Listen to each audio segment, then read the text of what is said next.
red or blue. They could not care less about Texas, me and you. They created this give me country that don't value hard work. For a Texan to survive, all we need are some seeds and dirt. Texan, arise, don't you hear your call? You got to save your country, for it's long gone. Texan, arise, don't you hear your call? You got to save your country, for it's long gone.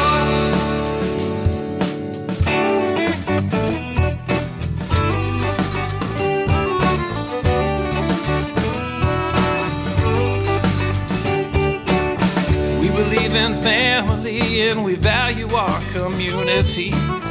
Gladly lend a helping hand to a neighbor in need. And we don't believe that government should provide for all of society's needs. No, it's the pride of a Texan to give to others voluntarily. Texan, arise, don't you hear your call? You gotta save your country, for it's long gone. Texan, arise, don't you hear your call? You gotta save your country, for it's long gone.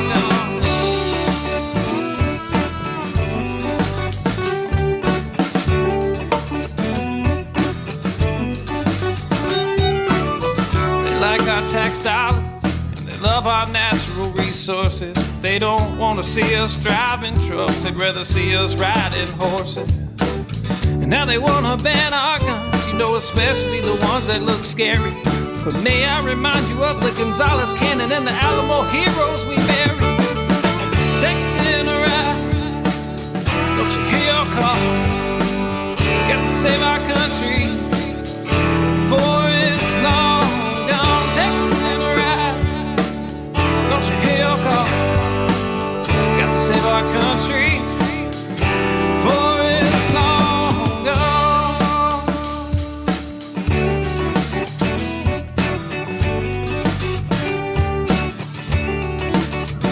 This last verse is straight from the Texas Constitution, Article 1, Section 1 and 2. Look it up.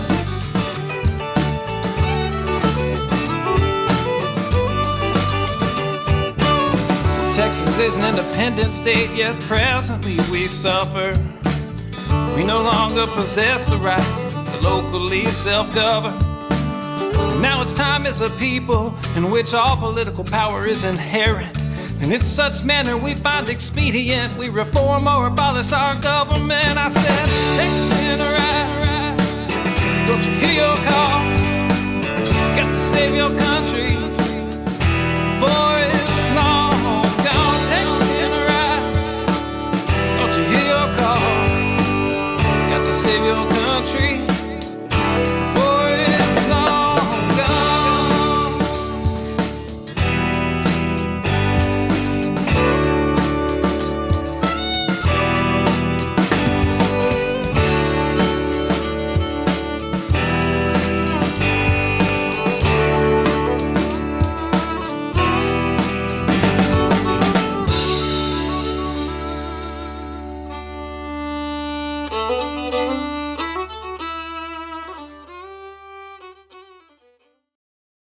Hi, my name is Emma. I'm going to be born on March 1st, 2022, the very same day that Texans choose a new lieutenant governor in the Republican primary.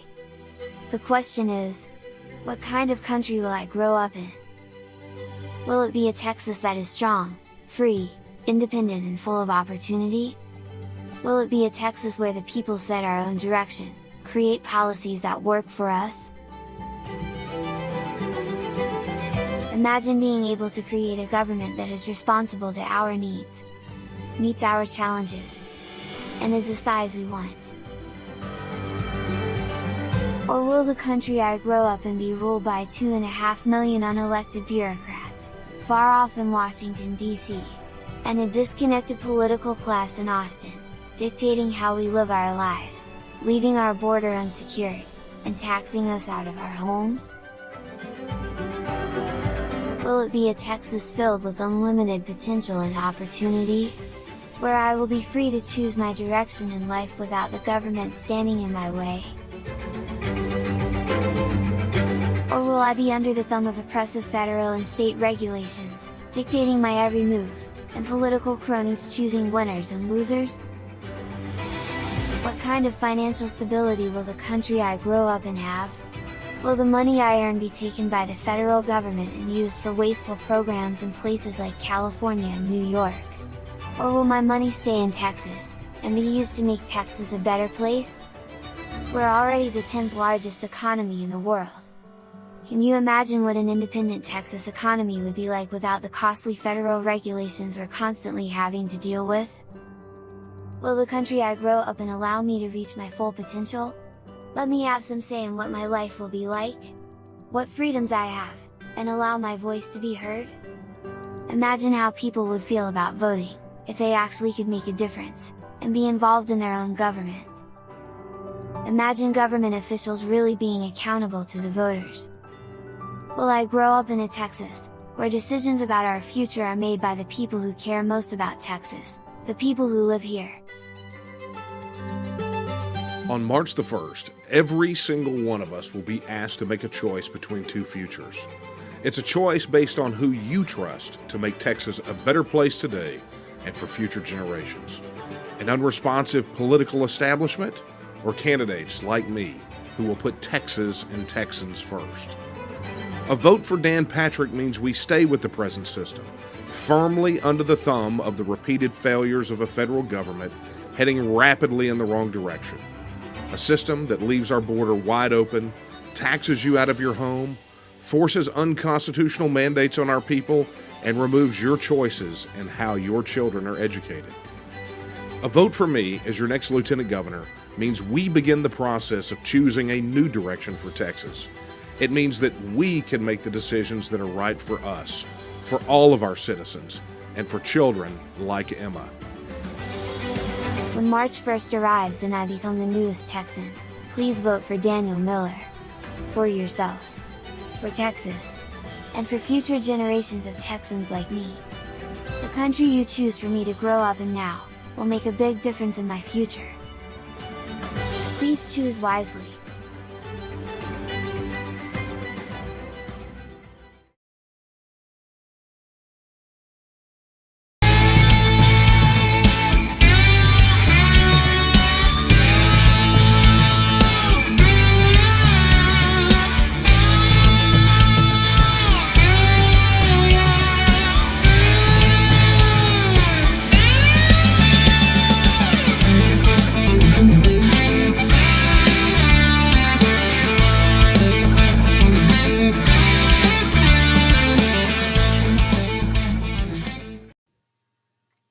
Well, hello, fellow Texians.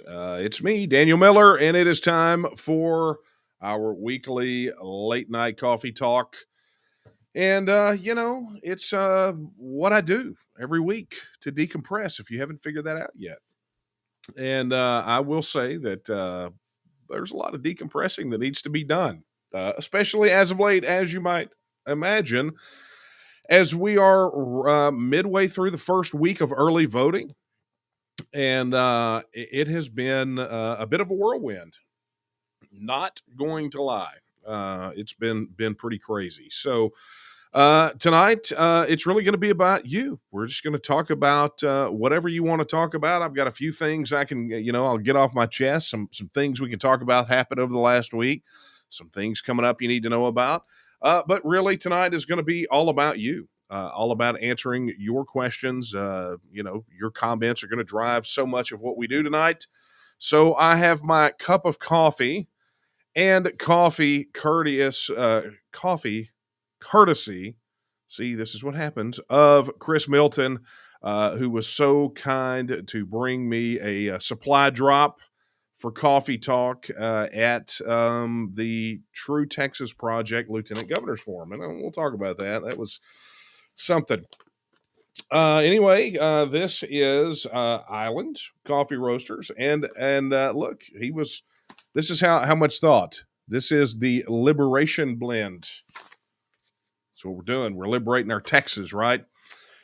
Well, anyway, before we get started and I begin to consume copious amounts of coffee, let's do a little housekeeping. If you are watching on YouTube, be sure to hit that like and subscribe button. And of course, hit the notification bell and make absolutely sure you get notified every time new videos are posted.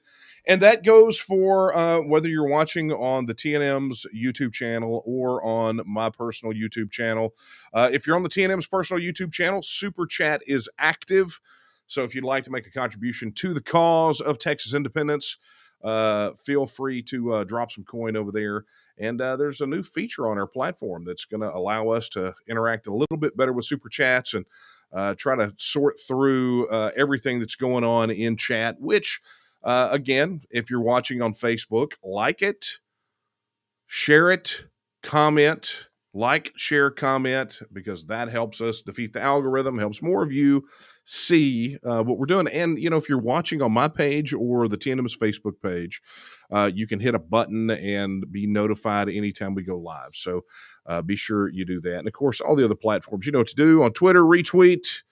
On Twitch, I don't know. What do they call it? Twitch? Get twitchy? I mean, I don't know. I mean, I just watch it. I watch Twitch to see people play games. Okay, so I don't know. But of course, on Rumble, you know what to do over there. And on our Roku channel, just sit back on your couch and enjoy yours truly in full HD on your big TV. All right, so let's get down to it. Wow, what an interesting week we have had. Now, let me go ahead and talk about the aforementioned True Texas Project Lieutenant Governor's Forum. Many of you may have heard that I took a bit of a nasty spill. At the Lieutenant Governor's Forum, they had stools up at the front, and the stools had wheels. And one of the questions, we would stand up and answer the questions. And when I was answering one of the questions, I stepped backwards, my boot hit the chair, and it rolled. And when I went to go sit down, much like Dan Patrick, when I needed the chair the most, it was nowhere to be found. And I took a full-on fall from, not off a stage, but, from a standing position all the way to my posterior and my back. So it's been interesting. But you know what they say, sometimes you got to play hurt. But thanks for everyone who reached out and checked on me. No, I didn't pass out. It was not some kind of health thing. It was just a stool with wheels. A stool with wheels. Of all the things. So, hey, many thanks to the folks that were there that kind of scooped me back up, put me back on my feet. I completed the whole thing, answered all the questions, and really had a good time. Although I must admit that the ride on the way back from Irving was a little uncomfortable, and it's been a little uncomfortable ever since. But my back will line itself out, right? It'll either get better or it won't, right? So that's how it works. So anyway, look, it's been a whirlwind. We did the True Texas Project. We made in that last time period, we made a trip down to Harlingen, down to the Rio Grande Valley, down there as guests of the Cameron County Republican Party and Cameron County Conservatives, who held a candidate forum, and it was stellar. I mean, I had a wonderful time down there in Harlingen and met a phenomenal group of people. And I got to tell you, it never hurts to walk into a room full of people that made a drive because they wanted to talk. They wanted to hear some hope about the future of Texas. And more importantly, they wanted to learn more about TEXIT. I spent more time after the forum answering TEXIT questions than I did anything about securing the border or anything else. I mean, we talked about those things, but people wanted to know about TEXIT. And, I can do that because I did that before I started running for lieutenant governor. I've been doing it ever since I've been running for lieutenant governor. And should we be blessed enough with your votes to win, we'll be talking about it a lot more because we're going to get a vote on it. That's the way it works. So anyway, it's been back here, made a stop at Golden Triangle Republican Women here in Beaumont, right in my backyard. And then last night, we had a candidate forum, a virtual candidate forum for the TNM. It was very interesting. We had a great time, and I could see that some of you have already given your feedback. That was nice. There you go, Bad Brad. See, now we can do cool things because they fixed their interface. But yes, Bad Brad says great candidate presentation last night, and I agree. I mean, our Take Texas Back candidates are phenomenal individuals that all have a true passion and love for Texas, and we're gonna just go in there and do our thing, right? We're going to do our thing. Look, I got to tell you, early voting started on Monday, and it has been, I've gotten messages like this. And, I just, Thomas, thank you. I can't thank you guys enough. Regina, thank you. It's just been humbling. I'm just honored. I'm just honored. So many of you have gone out of your way to help out, to do the things that we're not able to do as a campaign because we don't have $25 million like Dan Patrick, like Lee. Lee did an in-kind contribution of mailers and sent mailers out to voters in 4 counties today. Texans for True Conservatives did, we signed their pledge. They endorsed us. That's our good friend over there, Dave Roberts, which he put me through the vetting process.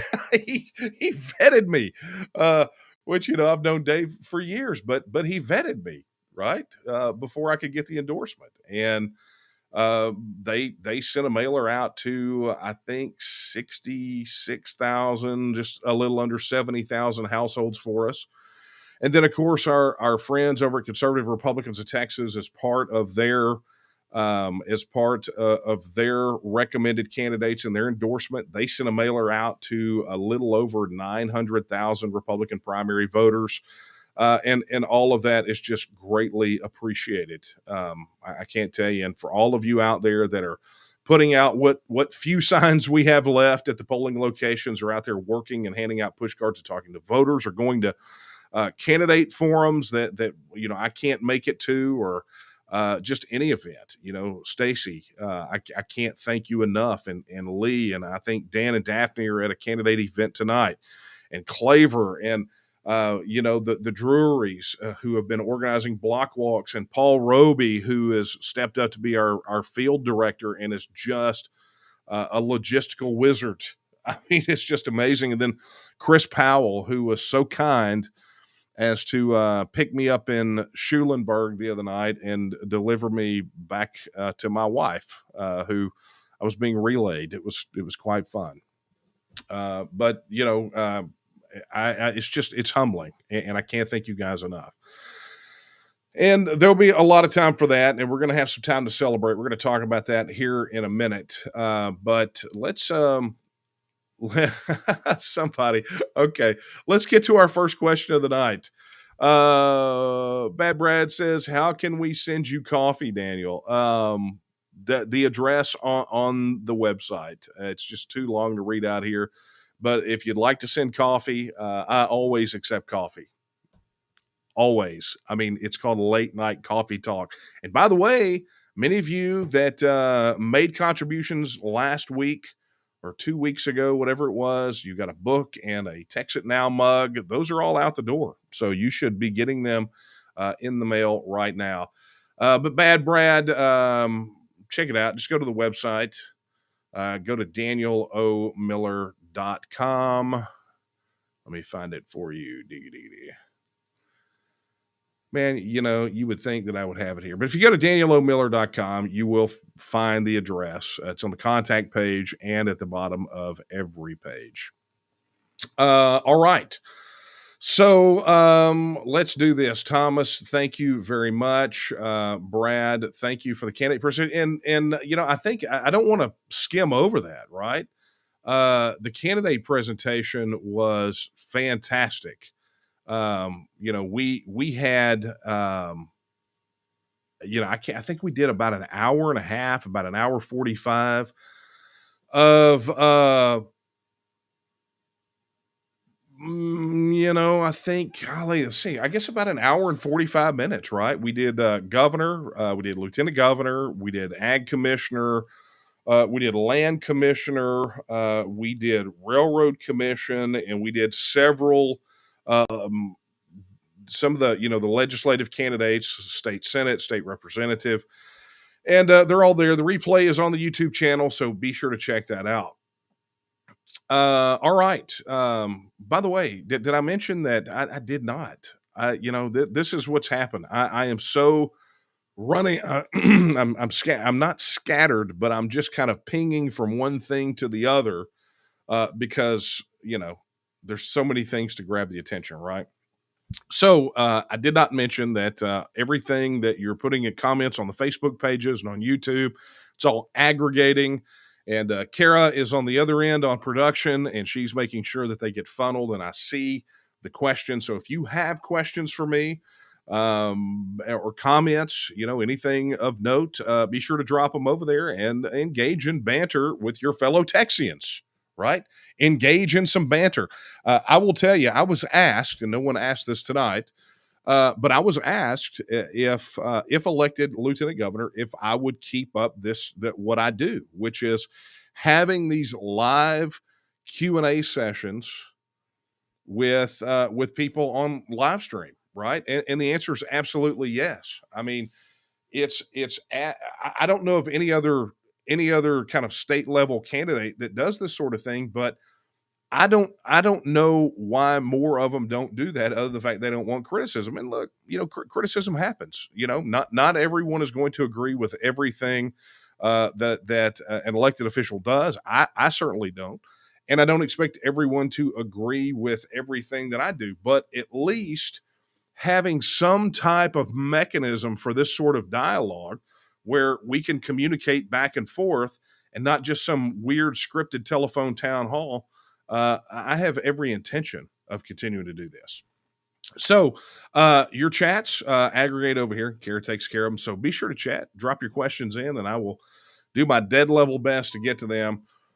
All right. Let's see what we got here. Okay. Super cool. Let's take some questions, some comments. Hey, here we go. Here's David. David says, by the way, you got my vote on the 14th, first day of early voting. Now cannot vote, Ryan. Well, thank you. Thank you for your vote, David. I really do appreciate it. And, I'm seeing a lot of these messages in here. Polo Trejo, today I voted for Daniel Miller. Thank you so very much. Again, I'm quite humbled. There is apparently some pretty big questions in here. So let's take this one. Okay, this is a TEXIT question, and I am perfectly capable. And then let's talk about what's going to happen next week, because I've got some big news I got some big things to announce. So let me do that. Let me do that after this question. El Scorpio Perfecto says, okay, here we go. I'll see if I can put it up here. Does the TNM have a protocol when a UDI, that is a unilateral declaration of independence, would be needed, and what scenarios would Texas need a UDI? Now, this is going to get kind of into some really kind of deep talk about the TEXIT issue and the mechanism to do it. And I will tell you that there are people out there who advocate for a unilateral declaration of independence as the mechanism to do this. Now, the question, and I think that sort of where so many of those the pro UDI people drop the ball is they don't believe that we need a vote ahead of a UDI, right? They believe that a convention, excuse me, got to reposition. Remember the back thing I said earlier? Yeah, that's still happening. The challenge with a UDI, in the way that it is typically advocated, and this is not just related to Texas independence, it's related to, we've seen this discussion around the world multiple times, and frankly, the most recent UDI happened with Kosovo, right? And it made some major shockwaves, and it created a problem with Kosovo's independence being recognized and widely accepted, because ultimately this UDI was not viewed as an act of the people, but an act of a legislative body. Now, granted, there was indeed a vote, but that vote came on the heels, excuse me, but that vote came on the heels of military action, right? So you had military action, you had vote, and while the vote should have sufficed, they wound up just issuing a unilateral declaration of independence anyway. So the way that it's typically couched is that a unilateral declaration of independence is sufficient in lieu of a referendum of the people. Okay. Now, it's one of the things that we talk about a lot is we refer back to the Texas Constitution. And I'll flash it up there on the screen, right? Article 1, Section 2, the thing that your current lieutenant governor can't quote, but I can. This says that all political power is inherent in the people. Okay. And they're at the tail end. They have at all times the inalienable right to alter, reform, or abolish their government in such manner as they may think expedient. Now, the key phrase here is the people. And because it is an inalienable right of the people, it is a right held by the people together to make this decision. So the question of law comes down to, can the people delegate that right to a legislative body, whether it be a convention or a legislature, a Congress, whatever it is?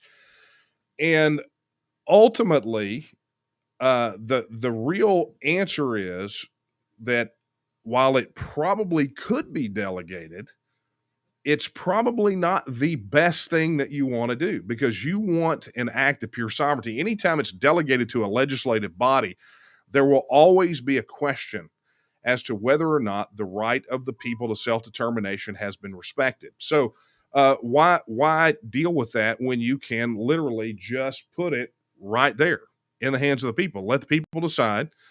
Don't delegate the right out. Reserve it to the people. Let the people exercise their right of establishing their political will. And then you send the delegated representatives off to carry out the will of the people. So, it's sort of a process thing. And if you firmly believe in Article 1, Section 2, and you believe that that is an inalienable right of the people, then let the people make the decision. Don't go through some weird convoluted route to get there. Good question. And and I think it's a conversation that bears having, right? But this is why you see, so over the last 70 plus 80 years, more independent nation states going the referendum route rather than the UDI route. Something to think about. Okay. So let me do this, because apparently I am hearing that we're getting a little weirdness on the video tonight. I don't know what's going on. Strange. Okay, so let's take another question. I tell you what, no, let's do this. Guys, get your questions in on the chat. Let's stack some more of these up real quick before I get to these, because I don't want to close out the first 30 minutes of this without talking about this. Here's what is happening over the next week or so, and really 2 weeks. And this is what I wanted to share with you guys. Okay, obviously, tomorrow night I'll be back on the road. I will be at the Lake Conroe Area Republican Women Candidate Forum, and you guys can see this here. Boom. I'm bringing it up for you. It's going to be at the Walden Yacht Club there on Melville Drive in Montgomery.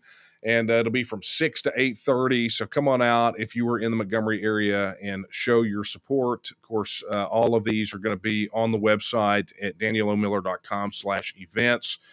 Then going to be headed off from there to Yoakum next night with Yoakum area or the Yoakum Republican Women, where we're going to be, again, another candidate forum. I'm going to be speaking there. Got a couple of other campaign events. Have one going on in Waxahachie and another one in Montgomery County on the 21st. But here's another fun one for you. On the 21st, okay, listen up, Northeast Texas. Listen up, Northeast Texas. I'm going to be coming up there for actually 2 events. Now, one is a private event. Okay, so I can't give you the invitations, but if you know, right? It's very limited capacity.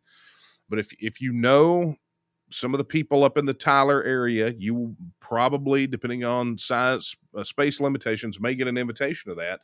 But here's the other one, up in Avenger, Texas, right? The home of the inimitable former state representative David Simpson.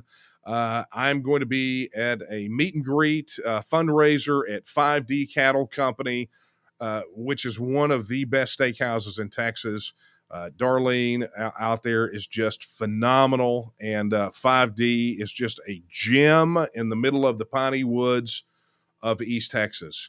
But you're going to want to check that out, right? So if you're in Avenger or anywhere up in that Northeast Texas area, I get to come home. I get to be back behind the pine curtain again. So be sure to come on out and invite people, right? It's going to be, I think it's going to be a phenomenal event. We're going to be out there. There's going to be hors d'oeuvres. There's going to be a cocktail hour. I mean, the whole 9 yards. So be sure to come on out and, come on, Northeast Texas, show the hometown boy some love. Then, as we get down through, apps and a cash bar, we're providing appetizers and there will be a cash bar. So come on out. It'll be fun. We're going to be, the campaign's going to be an event in Webster, but Abilene, hello, Abilene. You guys have been asking for it, out in that area. Going to be out in Abilene. This will be the first time that we're back in Abilene since the TEXIT tour that we did at the beginning of last year. Going to be there for a long candidate debate. So be sure to come on out there. It's going to be hosted by the Taylor County Republican Party there at the Abilene Public Library on the 22nd from 6:30 to 8 o'clock. And then let's just get down to it, right? You can see all these events, but let's get down to the big show because we have been asked about this so much, okay? Doggone it, almost forgot. Be back in Corpus on the 24th, then the 25th down near the Goliad Battleground in Fannin. Chris Powell has organized, along with some locals, the one thing, it's going to be one heck of a meet and greet, a fundraising event. And you can find that on the calendar there on the 25th. We'll have an email going out, details, and you're all invited, regardless of where you live or anything else. If you live in the area, come on out. It's going to be a great time. There's going to be some barbecue involved, but you got to RSVP, so make sure you do that, okay? But this is the thing everybody's been asking about. We are having a watch party. It's happening. And the watch party, before you send hate mail about why isn't it more centrally located, I will explain, right? So understand, we're talking about March 1st. We're going to be at an appropriately named venue in Houston called Poor Behavior. I mean, you got to love it, right? I mean, we've been accused of being ill-behaved. But we're going to be at this venue. It's going to be a watch party that's open to any Take Texas Back candidates, and as many of you want to come in as possible. It's on Travis Street in Houston. I mean, get that. Travis Street in Houston, and it's called Poor Behavior. I mean, how much more appropriate could it be, right? So that's going to be March 1st from 7:30 to 10:30. come on out to the watch party. We're going to have fun. And hey, and it's 21 up establishment, right? So just bear that in mind. But be sure to look, this is where we're going to watch. We're going to relax. We're going to enjoy camaraderie. We're going to spend time together. And we're going to watch to see what happens, because by that time, whatever's going to happen is going to happen, right? Whatever is going to happen is going to happen. And hopefully, we've done everything that we can. We've left it on the table, and God has carried us the rest of the way across the finish line, because granted, that's what it's going to take, right? But we're going to be there. Now, yes, it's in Houston. I get it. But the reason it's in Houston is, remember, this is March 1st. So what's March 2nd? It's Texas Independence Day, right? And on Texas Independence Day, the TNM is going to have its very own tent at the Houston Livestock Show and Rodeo. So any of you guys ever been out to the Houston Livestock Show and Rodeo, the TNM is going to have a big celebration for Texas Independence Day. Of course, that's going to be over at the NRG Center in Houston. And it's going to be fun. I mean, it's going to be an absolute blast. And what is it?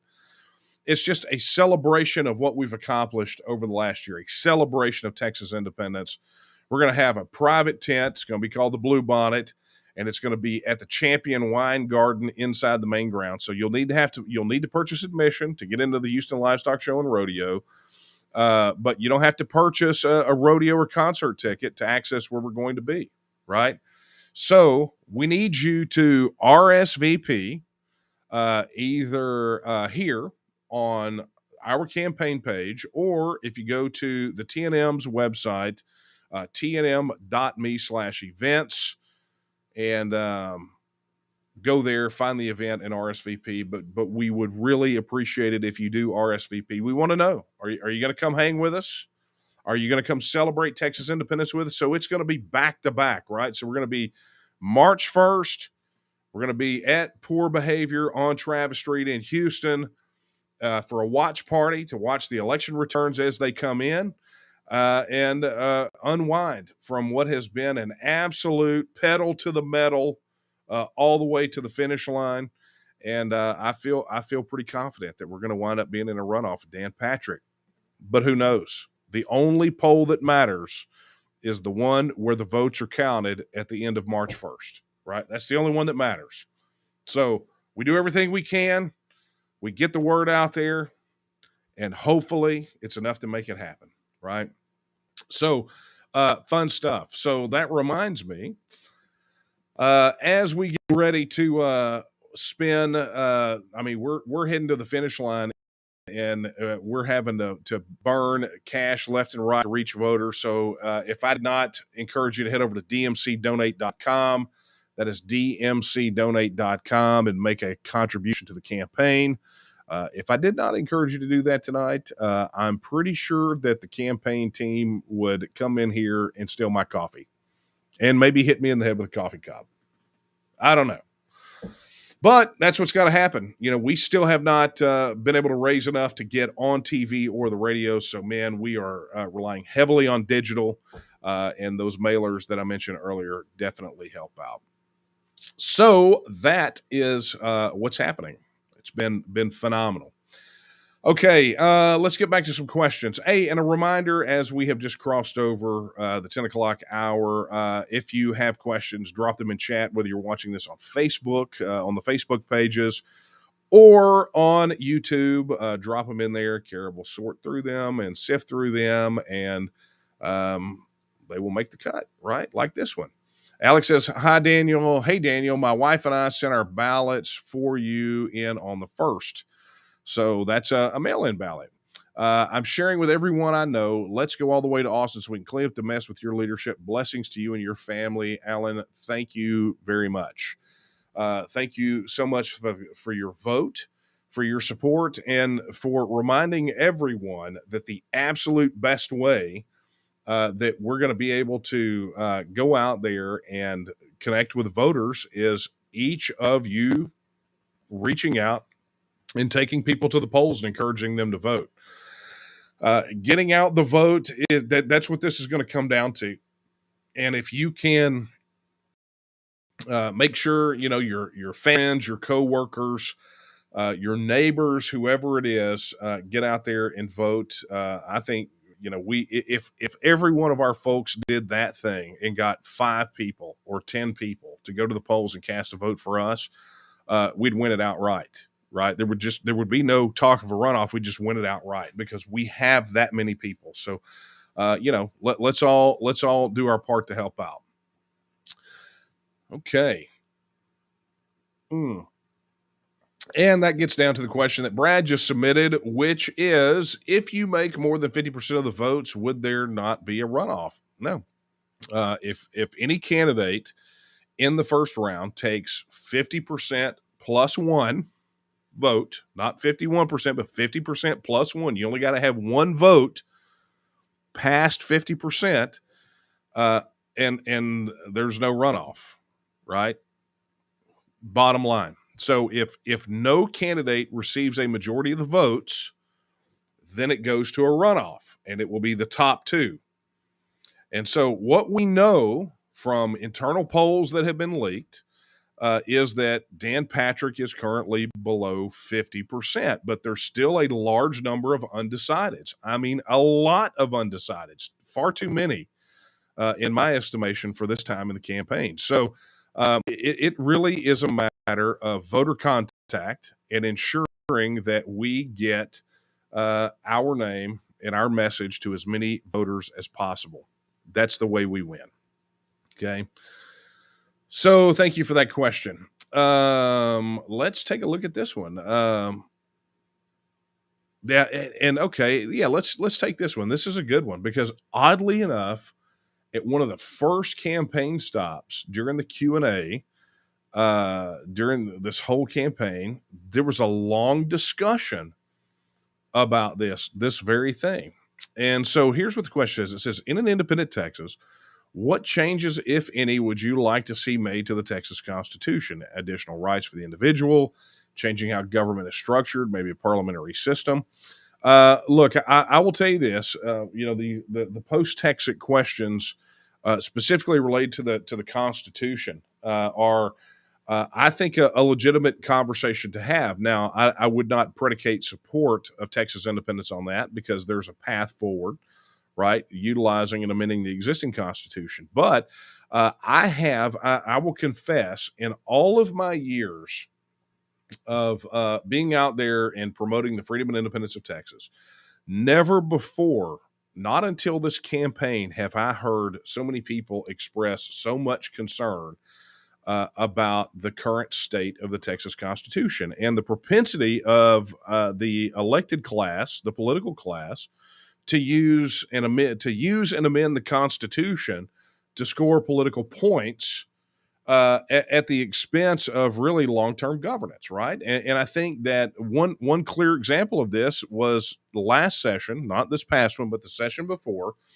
where they passed another constitutional prohibition on a state income tax. Now, state income tax was already prohibited in the Texas Constitution, and what they did was they said they got another constitutional amendment to prohibit a state income tax. Well, nobody likes state income tax, but we already had a constitutional prohibition on it. So what was the necessity other than the ability for the political class to go out there and raise money and try to say that they did something when, in effect, they really did not do a whole lot in that particular session? So, you've got these situations where the Texas Constitution is being utilized to score political points so that they can put things on mailers to make voters feel good about the half-butted job that these guys did in the legislative session. And so consequently, the Texas Constitution's unwieldy. And I can remember one time Don Huffines was at an event, and he talks about how he carries around a copy of the pocket Constitution with him. And somebody approached and said, hey, why don't we do a copy of the Texas Constitution as a pocket Constitution? And I said, how big is your pocket? How big is your pocket? I mean, have you ever seen the Texas Constitution? It has been amended and amended and amended. And so the challenge is, and it's been a challenge of mindset, right? The political class loves to use the Texas Constitution as a place for them to score some political points and raise money for the next election cycle, um, as opposed to, taking care of those things and taking care of a lot of those things in statute. Now, I agree with a constitutional prohibition on a state income tax, much like I had proposed much like I had proposed a constitutional amendment outlawing and banning property taxes, right? Sometimes you got to put some things in there that say, okay, look, under no circumstances are we going to do these things. But beyond that, we have to remember that from the time of 1876 to about the 1960s, the legislature did virtually the same thing, right? Where they would use the Constitution, it was exactly the same thing, but not to this extent. But additionally, there were a lot of things in the Texas Constitution that were throwbacks to, that were sort of inherited from our time as a state of Mexico, right? And then there were some things that had to be carried over in the Republic of Texas Constitution. And those things just sort of drifted their way into the Constitution of 1876. Things like there was Spanish land laws and Spanish land grants and things of that nature. So in the 1960s, they did what was called the Deadwood Amendment. And effectively what they did was they went through the Texas Constitution. They marked out any redundant or anachronistic language. They bundled it all together into one amendment called the Deadwood Amendment. And the people of Texas got to vote on that. And that stripped a lot of that stuff out. And it may be time post TEXIT to do that. And there's no better time to do that sort of thing, right? After Texans vote on the TEXIT issue and vote for Texas to become free and independent, part of that 4-step process, number one, are constitutional changes, right? So there are certain things that will have to be done in our Constitution to make Texas line up more, to make it more like a governing document for a self-governing independent nation. And that is the time when you start looking at those things. And it can be, and I have said time and time again, those changes don't have to be complex. There doesn't have to be a ton of discussion about some of the changes that need to be made, like changing the names of the offices from governor to president, from lieutenant governor to vice president, from legislature to Congress, change the state of Texas to Republican. I mean, there's just very small things that need to be done. But those have to be done via constitutional amendment. And, you don't have to have a constitutional convention to do that. They can all be done via the amendment process. But I think it's also a good time for the people of Texas to start taking a long, hard look at the governing document, right? At the document that we have here in Texas. Now, Bill of Rights, it's off limits, right? Maybe we strengthen the sections in Article 1 dealing with the right to keep and bear arms and make it a bit stronger. That would be about it, because there is some language in there that I think people that are like myself, that are major proponents of the right to keep and bear arms, there's some language in there that unfortunately the bureaucrats and the political class have leaned on to restrict firearms ownership. I think that could be addressed. All right. So glad we can have that conversation, but I'm not I have seen more.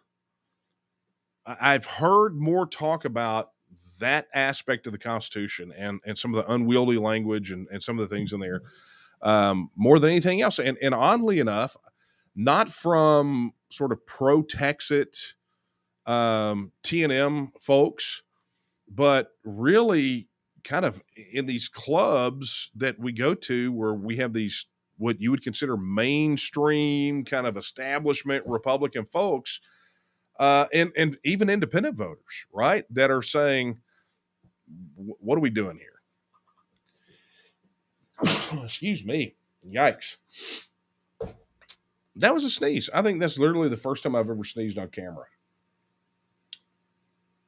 Wow. Allergy season already, huh? Mm. All right. Let's move right along because I've only got 15 more minutes. All right, let's take this one. Leah says, would love to see the detailed plan to eliminate property taxes that Deborah Medina proposed some years ago revisited. I agree. This has been kind of my entire message about property taxes, right? Because there are competing plans out there that some folks like one, some folks like the other, et cetera, right? And my entire thought on the property tax is simply this. Number one, property taxes are immoral. And you don't reform an immoral institution, you abolish an immoral institution. It is immoral to charge for the government to charge people rent for the continued enjoyment of their own private property. Okay, that's immoral. So it has to go. Okay. So once you have that squared away, the question becomes, what do you change? How do you get rid of it? What do you replace it with? Right? All those questions. Well, if we can agree that it needs to go away, then we also understand that to make that happen, functionally make it happen, number one is we have to give relief to property owners right now, which is why I have proposed an immediate moratorium on property tax foreclosures on homesteads. Stop kicking people out of their homes, right? And if people can't pay it, well, then what that means is that there is that much more motivation to figure out how to get rid of property taxes and replace that revenue with something. But I've also proposed that on the other end of that, we establish a constitutional amendment that I would love to get done in my first session as lieutenant governor, that we do a constitutional amendment that abolishes property tax by date certain. Now, what is that date? Well, I think it really depends on our discussions as a people about what we think we can reasonably do. I know that there are plans on the table, right? Like Deborah's plan. By the way, who Deborah Medina endorsed me for lieutenant governor, which I am very appreciative, Deborah, to have the support of a liberty warrior like yourself. But you have like Deborah's plan. You have the eliminate property tax plan by Russell Bennett, the team over there, that scrap taxes and replace them with a consumption tax. Some people call it a VAT, right? Not popular among some thinking for some people, but I will say that stripping out 60 plus taxes and replacing it with a single tax has some appeal to it. And frankly, that plan was also a form of that plan was also introduced by State Representative James White, who, as you guys know, has been a huge fan of the TNM, a great friend to us legislatively throughout the years.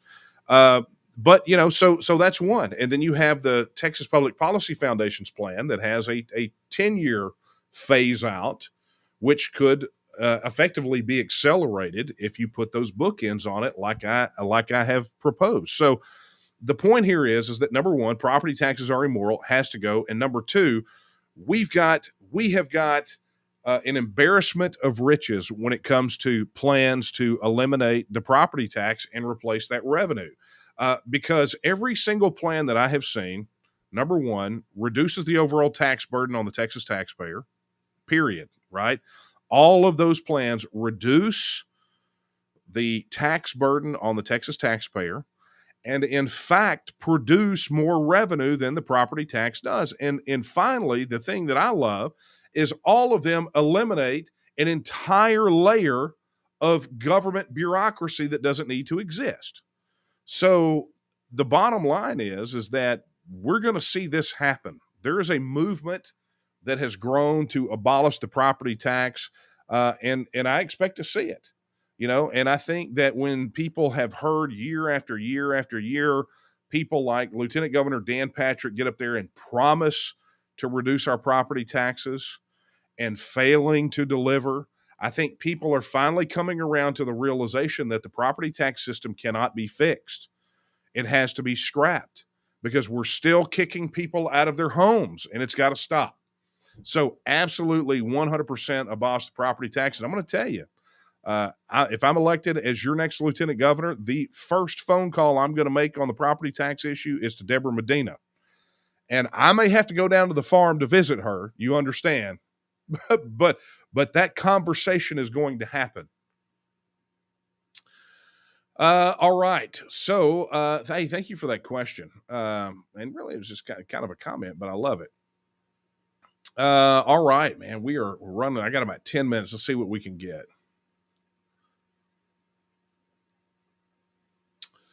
Okay. Let's take this one. Oh, okay. How about a lighthearted one for you guys? El Barto wants to know on YouTube, what brand boots does Daniel wear? I wear black Red Wings. Well, he wears black Red Wings. Okay, so here's my funny story about boots. Okay, personal. We're gonna have a little personal conversation. I think the team would probably classify me as superstitious. I mean, I'm not superstitious, right? I'm not. I don't believe, it's not like walk under a ladder, don't step on a crack. It's not that kind of thing. But I have a kind of a certain thing. Like if you go look at my closet right now, you will see multiple of the same suit, and you will see multiples of the same tie. And I was actually told that was a detriment, right? I was told that would cost me votes as lieutenant governor. It's like, well, I've done this sort of thing since I was young, because I heard that's what Albert Einstein did, so he didn't have to think about that sort of thing. But it's what I do, right? So there's, if you guys see this tie, understand that you will see me wear a kind of a certain color tie on most occasions. I do have, changes, other things, but sort of for certain things, I have it. So I have these ties, and it's all sort of variations of the same thing, right? Well, boots are the same way. And I grew up wearing boots. My father, he was a boot guy, wore cowboy boots or work boots his entire life. So as a kid, he always got me. But one of the things that is sort of my deal is I never spent a ton of money on boots. Right? I never spent a ton of money on boots. So I am so even though I got, I would go and I would buy like $100-something pair down at Cavender's of black boots, pointed toe black boots, right? And that's what I did. I block walked in them in 2012, right? I mean, that's just how often I wear boots. Well, at the beginning of last year, when the TEXIT bill got filed, I got a call from good friend, Texian, longtime compadre Chris Conrad, who is the owner of Republic Boots there in Houston. And Chris said, "Look, I want to do something special for you. You've poured your heart and soul into Texas independence, and I want to do something special for you." So he had a suit and a pair of boots custom made for me. And if you have ever seen their work, it is just absolutely phenomenal, and it's a gift that I can say that I truly appreciate. I've actually shown them on one of these things, but I'm going to tell you what Chris is doing at Republic Boot is he is keeping an art form alive, and it's not this industrial boot making kind of thing. They have these boot makers in there that just do phenomenal work. And if you look, there's pictures out there. I have been wearing those boots at every single stop on the campaign, every single one. They got a nice big kind of leather seal, a Texas seal on them, and I just love them. So, Chris, thank you. But that's the boots. That's if you see the boots, pictures of me in the boots, you will see those are from Republic Boot Company there in Houston, and go check those guys out.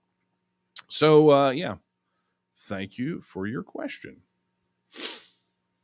All right, so let's get down to it. Maybe I got time for one more question. Let's see. Yeah, I got about 6 minutes.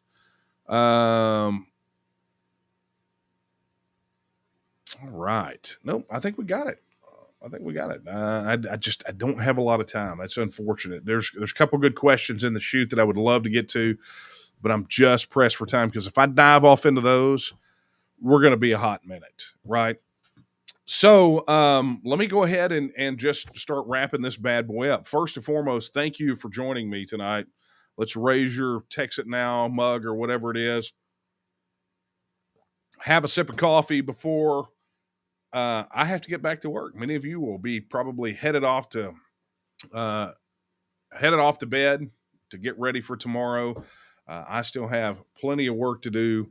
Kara and I will be here burning the midnight oil, not just for the campaign, but for the TNM. Look, don't anyone forget that while the campaign has been a very all-consuming thing, the TNM has been ginning and growing and doing what we always do. And so we are just excited about what's happening about all of our Take Texas Back candidates, and I mean, we're just there's a lot to be grateful for, and a lot to be happy about, and a lot to be optimistic about, and it's going to be. I said it.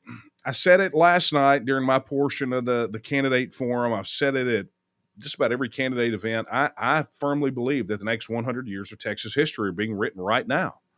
Uh, it's happening before our eyes, and I love when these sort of neo-Marxist nitwits figure out, oh, this is Daniel Miller, the Texit guy, and decide they want to talk trash on social media, or when this insane harpy, and I'm not even going to call her name, decided to just go all in on me on some ridiculous thing. Don't even know who it is, but it's all over the Texit thing. And it's like, it'll never happen. And it's like, you idiot. It's happening now. It's happening now. Look around you.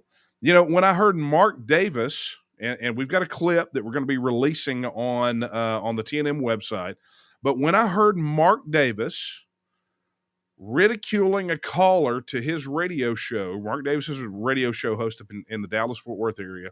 A caller called into his show from New Hampshire, talked about how New Hampshire is working on their independence legislation. It's going to come up for a full vote in front of their house, right? And he starts ridiculing them. He's like, oh, I run into one of those people occasionally in Albertsons. Well, Mark, everybody knows you probably shop at Whole Foods, right? Or maybe you get a Hot Pocket down at 7-Eleven. I don't know. But, when you hear things like that, it's insane because, I can walk into, and I played this clip last week, I can walk into any room here in Texas with political, non-political, whatever, and bring up Texit, and half the room is ready to go now. More than half in some instances. We went and spoke last week. I played that clip last week. Alamo Heights Republican Party on paper. Alamo Heights Republican women on paper should not have been a pro-Texit crowd, but that was the thing that got them the most excited. Claver went and spoke at an event with about 200 people on behalf of the campaign. And as he was talking about me, when he got to talking about Texit, the place exploded. Everywhere we go. So, the fact of the matter is that ultimately the decision on Texas is not up to me. I will advocate for it and for the benefits to Texas until my dying breath or until we get it. But it really is fundamentally a question that we have to put to the people of Texas. And so when people ridicule the issue and they say it'll never happen, or they throw out these ridiculous arguments, I'm like, it's happening right now. This you cannot stand in the course of history. It's like trying to stand in front of a train on the train tracks and stop it when it's going full speed, right? It's these people are in denial because ultimately Article 1, Section 2, the rights of the people will be respected. The fundamental right, the inalienable right to alter, reform, or abolish our government in such manner as we may think expedient. It is our fundamental right. As fundamental as our right to speak our mind, worship how we want to worship, our right to keep and bear arms, right? It's that fundamental.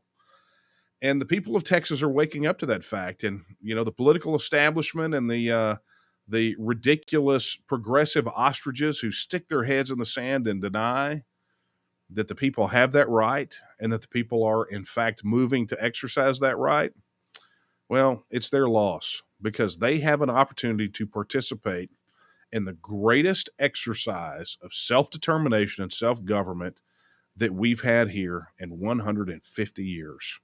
They have an opportunity to be a part of that conversation, but they choose not to be. They choose to show contempt and disdain for people just like you, just like me, people that are not like them. And ultimately, they sit on their pedestal and think that we're ultimately too stupid to govern ourselves. But we're going to show them, right? And so as we get ready to close out this first week of early voting, I can only encourage you with those words in Article 1, Section 2 that say that all political power is inherent in the people, but what good is that power if we don't exercise it? So it's time to go out there and show them how powerful we are. But it's also not enough for you to do just that one thing.